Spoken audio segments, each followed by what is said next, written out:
Pernah mendengar berbagai kutipan quote atau filosofi dari tokoh terkenal? Salah satu sosok ini bisa jadi tidak asing di benak Anda karena banyak sekali quote atau kalimat inspiratif yang dikutip oleh banyak orang di seluruh dunia. Ya, dia adalah Confucius yang merupakan tokoh pemikir terkemuka di dunia dengan berbagai kebijaksanaan pemikirannya. Namun, tahukah Anda bahwa kita pun bisa belajar filosofi kepemimpinan dari Confucius ini loh? Seperti apa itu? Yuk kita simak di video berikut ini.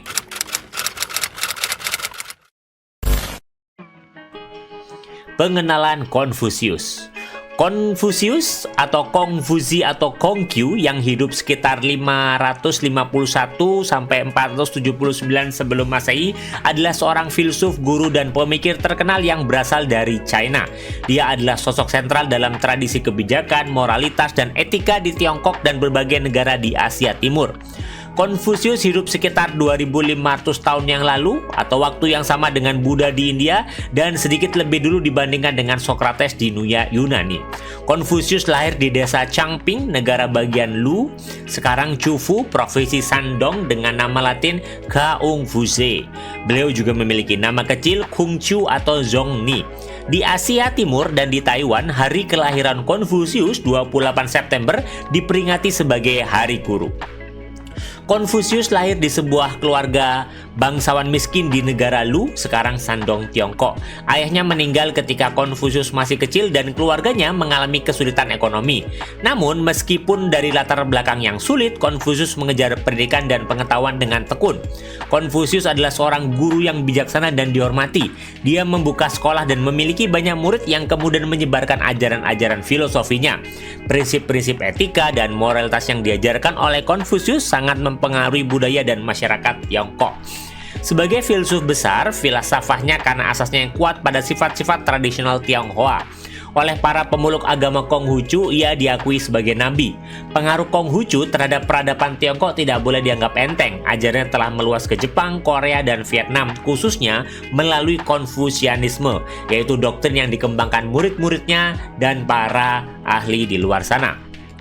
Selama berabad-abad, para penguasa Kaisar Cina dan penguasa Jepang, para filsuf dan pendidik di seluruh Asia Timur dan bahkan filsuf Barat menafsirkan kehidupan dan ajaran Confucius menggunakan cara yang sesuai dengan kepentingan mereka sendiri.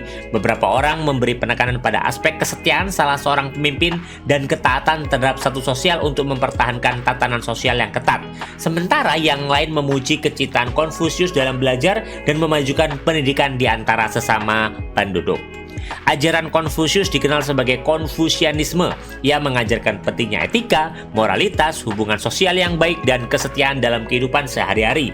Dia menekankan pentingnya keluarga, kepatuhan kepada otoritas, dan pentingnya pendidikan. Ajarannya banyak terkait dengan konsep-konsep seperti Ren atau kasih sayang, Yi keadilan, dan Li tata cara sosial. Confucius sangat tertarik pada politik dan percaya bahwa pemimpin harus bertindak dengan kebijaksanaan, integritas, dan moralitas. Meskipun dia mengabdi di pemerintahan negara Lu, dia sering merasa tidak puas dengan praktik-praktik politik yang tidak etis dan kadang-kadang dia diasingkan.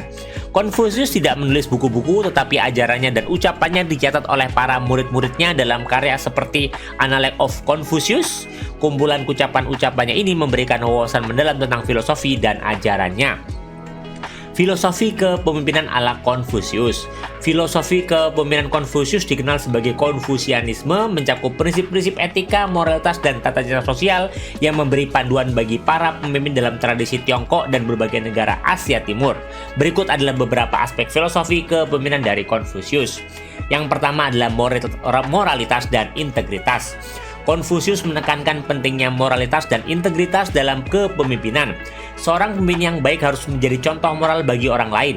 Dia harus mempraktekkan kebenaran, keadilan, dan etika dalam segala aspek kehidupannya. Kesetiaan dan kepatuhan kepada otoritas. Confucius mempercayai pentingnya kesetiaan terhadap orang tua, teman, dan negara. Dia juga mengajarkan pentingnya kepatuhan kepada otoritas yang sah. Seorang pemimpin harus memimpin dengan adil dan bijaksana, dan rakyat harus taat kepada pemimpin yang baik. Yang ketiga adalah kepemimpinan dengan teladan. Sebagai guru, Confucius percaya bahwa pemimpin harus memberi contoh yang baik. Seorang pemimpin harus menunjukkan kualitas moral dan etika yang diinginkan olehnya, sehingga orang-orang di sekitarnya dapat mengikuti jejaknya. Yang keempat adalah belajar dan pendidikan. Konfusius menekankan pentingnya pendidikan dan pembelajaran sepanjang hidup.